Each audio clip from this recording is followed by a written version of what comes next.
Murat, bura bağçılıq deyə. Qardaşım, elə danışırsan, mən də istəyirəm də çıxım o ucuz piraşkidən zaddan yeyim, ləzzətli. Prosta köp verir də mənə, bədənimə düşmür. Mənə zəhmət olmasa well-dan bişirilmiş steak, bir də ki appetizer kimi balıq kürüsü. Mənə isə su. Ən yaxşısını sən eləyirsən, mənim qardaşım. Sudan gözəl nə var bu həyatda? Murat, şalvarın qiyməti 350 manat deyə. Murat, mən də keyfimdən giyinmirəm ki, bunu ucuz şey giyinəndə səpki verir də mənə.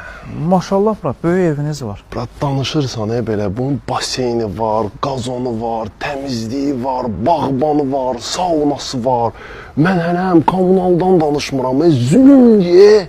Təzə maşın da xeyirli olsun, Murat. Hə, o biri maşını da satdım da. Günə 200 manatlıq benzin içirdi. 6-5 motor çatdıra bilmirdim ki, mənim qardaşım. Həyif4 Avatar 07 Ultra, plug-in hibrid. Birinci etdim sifarişlə gətirib. Sonra gördüm ki, rəsmi salonda eyni qiymətədə, elə oradan aldım. Şey deyə, mən sənə borca pul vermişdim. Onu nə vaxtda qaytara bilərsən? Allah, heç yeridir, qardaşımsan. Adam çıxardar dostuna bir dənə 100-lük verər. Deyər ki, ala bu sənə benzin pulu. Bu nə hərəkətdir? Murat, səhv başa düşməyin, mənim vəziyyətim də yaxşı deyil, pula Allah ehtiyacım var. bəsdir sən can ağlama. Demək istəyirsən ki, sənin üstündə bir dənə 50-lik də yoxdur.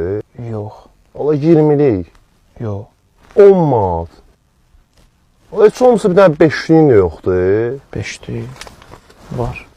Allah vəsə da, Murat, bu da mənim şirinliyim. Mən səninlə nə vaxtsa pul söhbəti eləmişəm. Ürəyini sıxmaya belə şeylərə görə.